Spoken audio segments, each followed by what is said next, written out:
At the family barbecue, my sister lifted her glass and laughed. "This house is ours now." Mom smiled like it was a rehearsed line. "Just be grateful, Emily." People chuckled. Plates clinked. I nodded, quiet and steady. "Check the deed." The backyard went still. Even the grill hissed softer. I reached into my bag and handed over the envelope. Megan tore it open, confident, until her voice cracked through the silence. "Eviction." What? They thought the shock started there. But the real betrayal, the one that pushed me to this moment, began months before anyone fired up that grill. My name is Emily Harper, and if you'd seen my family from the outside, you might have thought we were the quiet kind who minded our own business. A modest house in Tacoma, Washington. A mother who baked on weekends, 2 daughters who looked close enough in photos to fool anyone scrolling past. But pictures freeze moments. They never capture the shifting weight of who mattered and who didn't. Megan, my older sister, had always been the gravitational center. Even when we were kids, the house seemed to tilt toward her wants, her moods, her crises. If she forgot a homework project, Mom stayed up until midnight finishing it. If she overspent her allowance, Mom slipped her extra cash, just until next week. The pattern deepened with age. Megan's job hopping, her credit card problems, her impulsive decisions. Everything was explained away with a soft sigh and a look toward me. "Be patient, Emily. She's going through a lot." I learned early that being the stable one didn't bring praise. It brought expectation. I kept my head down, worked hard, paid my bills, and never made waves. I thought that was what grown women did. You carried your own weight, you didn't ask for anything you couldn't earn, and you didn't become someone else's burden. But Mom treated my independence like a resource. Something available for tapping, stretching, or bending whenever Megan stumbled again. I still remember the day I handed Mom my old ID and social security card, so she could help with some tax paperwork.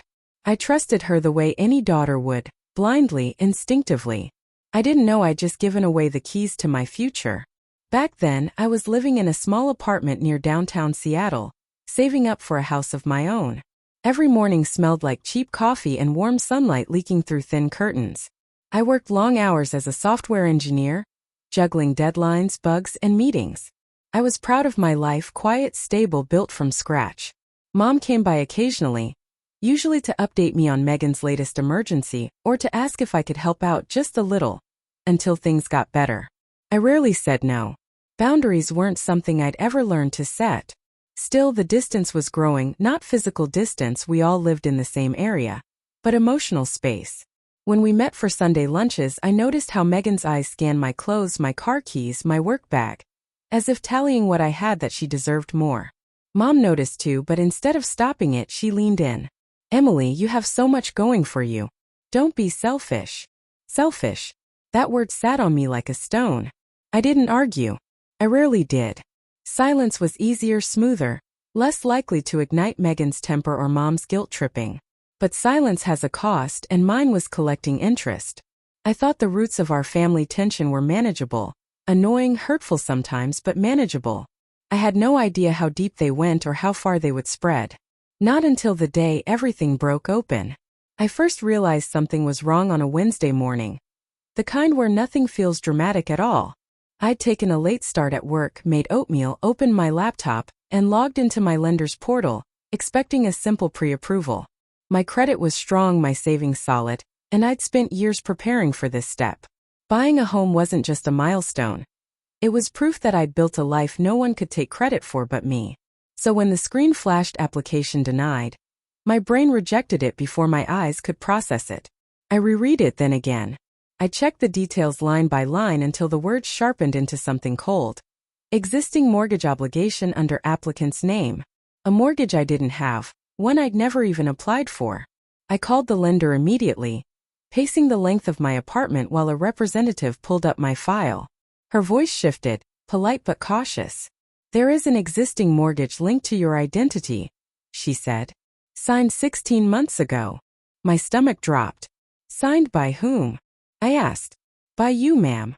I felt something inside me tilt, like a floorboard loosening beneath my feet. When she read the address aloud, a house in Renton, I gripped the counter just to stay upright. Renton, the suburb where Mom and Megan lived. For a moment, I couldn't hear anything beyond the rushing sound in my ears. I asked for a copy of the signature page, pretended my voice was steady, then hung up. My hand shook so badly the phone nearly slipped. The document arrived in my email minutes later. I opened it. There it was, my name in looping cursive, almost perfect except for one thing. My handwriting didn't curl at the end like that. And I had never signed anything related to a house, not 16 months ago, not ever. I called Mom. She answered on the third ring, sounding normal, almost cheerful. "Hey, sweetheart. Everything okay?" "There's a mortgage in my name," I said. $500,000 for your house." A long beat of silence, then her exhale, soft and steady, like she'd been waiting for this moment. "It's done already, Emily. We're paying the bills. Megan needed a stable place to start over. You'll understand when you have children." My throat went tight. "Why my name?" "You have good credit," she said simply. "You weren't using it. And we're family. You should be grateful you're able to help." Grateful. That word pressed against my ribs like a bruise. I didn't yell. I didn't argue. I hung up because it was the only thing keeping the heat rising in my chest from boiling over. For hours I walked around my apartment in silence, trying to assemble the pieces of a picture I didn't want to see. Mom had used the ID I gave her. She had used my social security number, my information, my trust. She'd signed a loan using my identity and bought a house, then lived in it with Megan as if it were theirs. And the world carried on like nothing had happened. But something had broken. A fault line running straight through the center of my family. And deep down beneath the hurt and disbelief, something else was forming too. A shift, a pressure, the first flicker of resolve. For the next few days I moved through my life like someone watching herself from a distance. I went to work. I wrote code. I sat in meetings. But every quiet moment, every pause between tasks, the same truth echoed, steady and merciless. They used me. Not accidentally, not out of confusion, but deliberately, calculatingly, knowing I wouldn't fight back. That realization hurt more than the forged signature itself. By Friday, the denial had cleared enough for anger to settle in. Quiet, razor-sharp anger that didn't flare up but carved its way through me. I opened my laptop and started reading. Mortgage law, identity theft, property ownership, tenant rights. My search history looked like the beginning of a lawsuit, which in some ways it was. That's when I found the part that made me sit perfectly still. In Washington state, if a loan is taken out fraudulently under someone's identity, the legal deed still follows the name on the mortgage, meaning the house was legally mine. Not Mom's, not Megan's, mine. For the first time in days, I felt something close to breath returning to my chest. Still, knowledge wasn't enough. I needed clarity. I scheduled a consultation with an attorney in downtown Seattle. A calm voiced man who listened without interrupting as I laid everything out. My social security number, the old ID I'd given Mom, the mortgage documents, the forged signature, the phone call. When I finished, he pressed his fingertips together and nodded slowly. "You're the legal owner," he said. "They're occupying a property that isn't theirs." The room wobbled a little, like the air had thickened around me. He slid a printed set of notes across the table. "You don't have to file criminal charges against your mother if you don't want to. Identity theft among family, it happens more than you think. But you can take back your property legally and quietly." "Quietly," I repeated, letting the words settle. He explained the process. Written notice, official documentation, a timeline required by the county. Nothing dramatic, nothing violent, just paperwork and boundaries. Two things my family had never respected but were about to learn the weight of. When I walked out of his office, the sun hit my face like a strange kind of absolution. For the first time since the lender's call, I felt in control, not vindictive, not raging, just steady. Later that weekend, I drove to the neighborhood in Renton where the house sat. I didn't park in the driveway. I stopped at the curb, engine off, hands gripping the wheel. Through the front window, I saw Megan moving around the living room like she owned the place. Barefoot, laughing into her phone, dropping a blanket onto a couch I had unknowingly paid for. Mom passed through the hallway behind her, carrying a basket of folded laundry. They looked settled, comfortable, unbothered. A quietness settled over me, cold and clarifying. This wasn't their home. They hadn't earned it. They had taken it from me. I walked back to my car, opened the passenger seat, and pulled out a thick yellow envelope. the official documents I'd picked up earlier that day.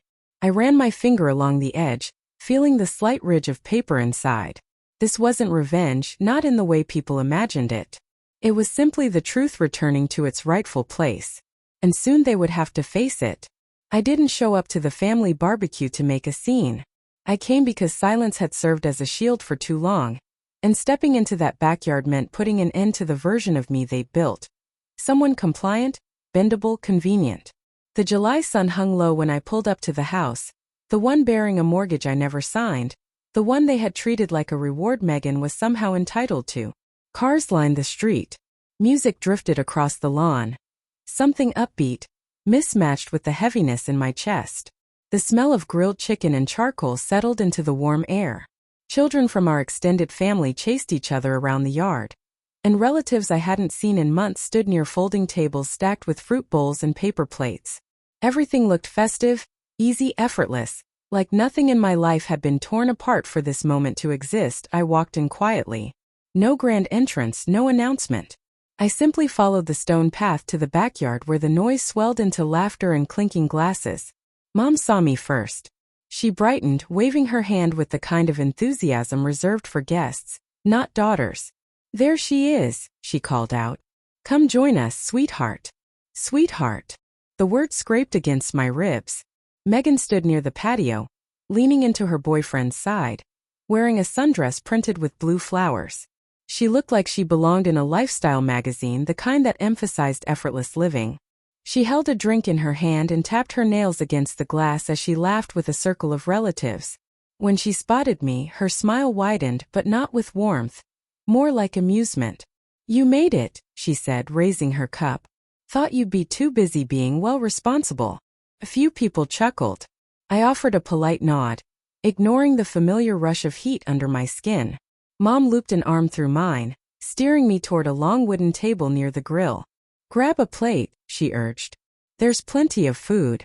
Megan put this whole thing together. Of course she did. With my house, my loan, my credit. I murmured something neutral and reached for a cup of water instead. As the afternoon unfolded, relatives circulated, sharing stories, catching up, joking. I watched Megan drift through the crowd like she was hosting a grand event. She gave tours of the house, pointing out her decor, her choices, her renovation plans. Every time she said "my house," something in me pulled tighter, like a cord winding down to its last inch. But I waited patient, calm. Every step of this day had been mapped out long before I arrived. It was nearly sunset when Megan called everyone to the patio. "Hey, gather around," she shouted, lifting her cup. "I want to make a toast." The murmur of conversation settled. Chairs scraped.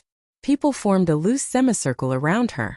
I stood off to the side, close enough to hear, far enough to observe. Megan lifted her glass, her bracelet catching the fading sunlight.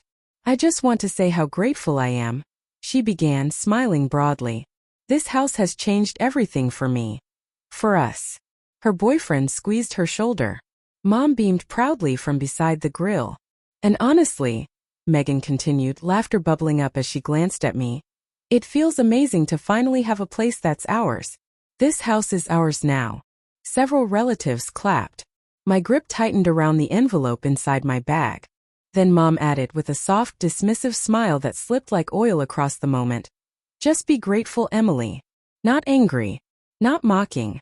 Just dismissing me, as though I should feel honored to have my future repurposed for someone else's comfort.